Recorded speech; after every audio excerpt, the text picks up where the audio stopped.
Okay, Lakshmi Narasimha Reddy గారు. నరసింహారెడ్డి గారు sir Narasimha Reddy గారు, ఎందుకు ఇప్పుడు సీఎం రేవంత్ రెడ్డి నోటి అంట ఎప్పుడైతే పాత ఫైళ్లను బయటకు తీస్తామనగానే ఎందుకు ఒక్కసారిగా బీఆర్ఎస్లో ఒక గందరగోళం పరిస్థితులు నెలకొన్నాయి? వాస్తవంగా అప్పట్లో ఏమన్నా జరిగిన అక్రమాలు, మళ్ళీ అక్రమాలు ఏం జరగకపోతే ఎందుకు అంత భయభ్రాంతులకు గురవుతున్నారు? టాపిక్ ఎందుకు డైవర్ట్ చేస్తున్నారు? అసలు ఏం జరుగుతుంది, ఏమంటారు? ముందుగా ప్యానెల్లో పాల్గొన్నటువంటి పెద్దలకు, అదేవిధంగా మెగా9 టీవీ వీక్షకులకు నమస్కారాలు తెలియజేస్తా ఉన్నాను. ఈరోజు ప్రభుత్వం యొక్క అసమర్థత స్పష్టంగా కనిపిస్తా ఉన్నది. ఎందుకంటే ప్రతిపక్షము నిండు అసెంబ్లీలో మరి ప్రభుత్వము తప్పు చేస్తుంది, ప్రభుత్వంలో ఉన్నటువంటి పెద్దలు మరి నిబంధనలకు విరుద్ధంగా వాళ్ళు పనులు నిర్వహిస్తున్నారు, అక్రమంగా మైనింగ్ చేస్తా ఉన్నారు. అదేవిధంగా మరి కొంతమంది అక్కడ ఉన్నటువంటి భూమి ఉన్నటువంటి వ్యక్తులను భయపెట్టించి భూములు లాక్కునేటువంటి ప్రయత్నం చేస్తున్నారని చెప్పి మరి దానిపైన ఒక హౌస్ కమిటీ వేయాలని చెప్పి మరి ప్రపోజ్ చేస్తే దానిని ఎదుర్కోలేక, రాజకీయంగా ఎదుర్కోలేక, అదేవిధంగా ప్రతిపక్షం యొక్క మాటలను ఎదుర్కోలేక కేవలం అబద్ధాలతోటి ప్రభుత్వము ఎదురుదాడి చేసేటువంటి పరిస్థితిని మనందరం చూడడం జరిగింది. నేను మీ ద్వారా ఒక విషయం చెప్తా ఉన్నాను. ఈరోజు కొత్వాల్గూడలో ఏదైతే అక్రమ మైనింగ్ ఉన్నదో, మరి అదే విధంగా ఏదైతే అక్కడ భూ యజమాని ఉన్నారో సతీష్ షా గారు ఉన్నారో, ఆయనకు ఉన్నటువంటి భూమిలో అక్రమంగా వీళ్ళు ఏ విధంగా ఆయనను అప్రోచ్ అయ్యారు, మరి పొంగులేటి శ్రీనివాస్ రెడ్డి గారి కుమారుడు హర్షారెడ్డి, అదే విధంగా మంత్రి గారు పొంగులేటి శ్రీనివాస్ రెడ్డి గారు ఏ విధంగా అప్రోచ్ అయ్యారు, ఏ విధంగా వాళ్ళని ల్యాండ్ అడిగారు, మరి ఆ ల్యాండ్ అడిగిన క్రమంలో ఏ విధంగా ఆ భూమి ఇవ్వకపోతే వాళ్ళు ఏ విధంగా దౌర్జన్యంగా జేసీబీలు పెట్టి మరి వాళ్ళు నిర్మించుకున్నటువంటి కాంపౌండ్ వాళ్ళను ధ్వంసం చేసి అదే విధంగా వాళ్ళని భయభ్రాంతులకు గురి చేసిరో ఈరోజు పూర్తిగా ఈ తెలంగాణ ప్రజానికం మొత్తం కూడా మీడియా ద్వారా, ప్రెస్ మీట్ ద్వారా చూడడం జరిగింది.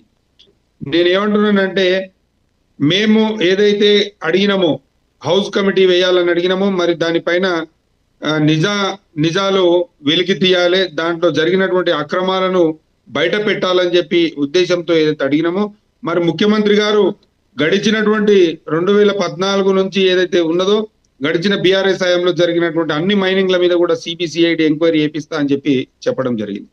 మేము ఏమడుతున్నామంటే, మీరు ప్రతిపక్షాలను బెదిరియడానికి, భయపెట్టడానికి మీరు ఎన్ని కుట్రలు పన్నినా, ఎన్ని కేసులు పెడతామని మీరు ముందుకు వచ్చినా ఇక్కడ భయపడేది ఏమీ లేదు. మేము గడిచినటువంటి 10 సంవత్సరాలలో కేవలం అభివృద్ధి అనేటువంటి ఆకాంక్షతోటే అభివృద్ధి చేయాలి, ఈ తెలంగాణను భారతదేశంలో నెంబర్ 1 స్థానానికి తీసుకుపోవాలని చెప్పి మాత్రమే మేము పనిచేయడం జరిగింది. ఎక్కడ ఎలాంటి అవకతవకలు కానీ, ఆక్రమణలు కానీ ఏవి జరగలేదు. ఈరోజు కాంగ్రెస్ ప్రభుత్వము ఏర్పడ్డ 2.5 సంవత్సరాల నుండి ఎన్ని రకాలైనటువంటి అవినీతి ఆరోపణలు వస్తున్నాయి, ఏ రకమైనటువంటి ఆక్రమణలు, దౌర్జన్యాలు, అదే విధంగా మరి భూములు ఉన్నటువంటి వాళ్ళకు ఏ విధమైనటువంటి భయంకరమైనటువంటి బెదిరింపులు మరి 2.5 సంవత్సరాలలో ఎన్ని ఉన్నాయో మనందరం కూడా చూడడం జరిగింది. నేనేం చెప్తున్నానంటే, ఈరోజు నేను ఒకటి చెప్తా.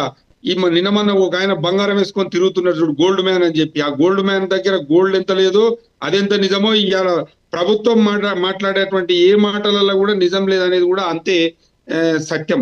ఎందుకంటే వీళ్ళు నిజాలు మాట్లాడరు, అబద్ధాలు మాట్లాడతారు. వీళ్ళు ఎంతసేపు ఉన్న అటెన్షన్ డైవర్షన్ అనేటువంటి పాలిటిక్స్ మాత్రమే ముందుకు తీసుకుపోతా ఉన్నారు. వాళ్ళు ఎప్పుడైతే అసెంబ్లీ వేదికగా మరి ప్రతిపక్ష పార్టీ వాళ్ళు ఇచ్చినటువంటి హామీల గురించి కానీ, వాళ్ళ యొక్క అబద్ధపు విష ప్రచారాల గురించి కానీ ఎండగడుతున్నదో, మరి ఈరోజు ప్రభుత్వాన్ని నిలదీస్తున్నదో, వెంటనే ఒక డైవర్షన్ టాపిక్ తీసుకురావాలి, ఒక డైవర్షన్ విధానాన్ని మొదలుపెట్టి ప్రజల యొక్క దృష్టిని మరల్చాలనేటువంటి అంశంతోటి ముందుకు పోతున్నారు తప్ప వేరేది ఏం లేదు. ఈరోజు ఎంత స్పష్టంగా చెప్పారంటే, భూ యజమాని సతీష్ షా గారు దాదాపు ఎంత ఇల్లీగల్ గా ఆక్యుపెన్సీ చేసిరు. అక్కడ ఉన్నటువంటి ఏదైతే సర్వేయర్ ఏడి ఉన్నారో, సర్వేయర్ శ్రీనివాస్ గారు ఏ రకంగా వాళ్ళని మోసం చేసిరు, ఏ రకంగా ఆ భూమిని వీళ్ళ కన్సర్న్ లేకుండా సర్వే చేసిరు అనేది వివరంగా చెప్పడం జరిగింది. ఆ సర్వే రిపోర్ట్లను కానీ, సర్వే నోటీసులను కానివ్వండి, సర్వే పంచనామాలను కూడా హైకోర్టు కూడా సస్పెండ్ చేస్తే కూడా కోర్టును కూడా గౌరవించేటువంటి పరిస్థితి ఈ రోజు ప్రభుత్వంలో లేదు. పోలీసులు కూడా మరి వాళ్లకు నామమాత్రంగా, అంటే ఎందుకంటే ప్రభుత్వ పెద్దలతోటి వస్తున్నటువంటి ఒత్తిడి మేరకు నామమాత్రంగా వాళ్లకు ఏదో ప్రొటెక్షన్ ఇస్తున్నట్టు చూస్తా ఉన్న తప్ప వాళ్ళను కాపాడుతున్నటువంటి పరిస్థితి ఈ రోజు అక్కడ లేదు. అక్రమ మైనింగ్లకు అనుమతి లేకున్నా ఏదైతే హెచ్ఎండిఏ లిమిట్ పరిధిలో ఉన్నదో, మరి జిహెచ్ఎంసికి ఏదైతే పరిధిలో ఉన్నదో, మరి అక్రమ మైనింగ్ కి వీళ్ళు ఏ విధంగా అనుమతులు ఇచ్చారు, వీళ్ళకు పర్యావరణ అనుమతులు ఉన్నాయా, పర్యావరణంగా అక్కడ జరుగుతున్నటువంటి ఇబ్బందులు ఏంటి, ఇవన్నీ కూడా ఏవి కూడా దృష్టిలో పెట్టకుండా ఇష్టం వచ్చినట్టు ఇల్లీగల్ గా అధికారం చేతిలో ఉంది, అధికారులు చేతిలో ఉన్నారు, వాళ్లకు డబ్బు సంపాదించాలనేటువంటి వ్యామోహంతో ఈ రోజు పర్యావరణాన్ని కూడా లెక్క చేయకుండా వాళ్ళు ఇష్టం వచ్చినట్టు చేసుకుంటా పోతా ఉన్నటువంటి మాట మనందరం కూడా చూస్తా ఉన్నాం. ఇందాక మా పెద్దలు రామ్మోహన్ రావు గారు చెప్పారు, కేంద్రీకృత విధానంగా గతంలో జరిగింది, ఇప్పుడే వికేంద్రీకృత విధానంగా జరుగుతుందని. మా హయాంలో కేంద్రీకృత విధానంతో జరిగింది అభివృద్ధి మాత్రమే, ఆక్రమణలు అవకతవకలు కాదు. ఈ ప్రభుత్వంలో, కాంగ్రెస్ ప్రభుత్వంలో కుటుంబంగా, అంటే ఏదైతే వీళ్ళు ఏదైతే అనుకుంటున్నారో ముఖ్యమంత్రి మంత్రులు వాళ్ళు ఎవరైతే ఉన్నారో వాళ్ళు ఇష్టం వచ్చినట్టు ఆక్రమణలు, ఇష్టం వచ్చినట్టు వాళ్ళు అడ్డగోలుగా వాళ్లకు నచ్చిందే విధానంగా వాళ్ళ యొక్క పాలసీతో ముందుకు పోతున్నటువంటి పరిస్థితిలో స్పష్టంగా కనిపిస్తుంది. ధరణి నుంచి భూభారతికి తీసుకొచ్చిరు, ధరణి నుంచి భూభారతికి తీసుకొచ్చి ఏమైనా మార్పులు చేసిరా అంటే ఏ విధమైనటువంటి మార్పులు లేవు. కేవలం మరి కేసీఆర్ గారి ఫోటో తీసి ముఖ్యమంత్రి గారి రేవంత్ రెడ్డి గారి ఫోటో పెట్టడం తప్ప దాంట్లో చేసినటువంటి మార్పులు కూడా ఏమీ లేవు.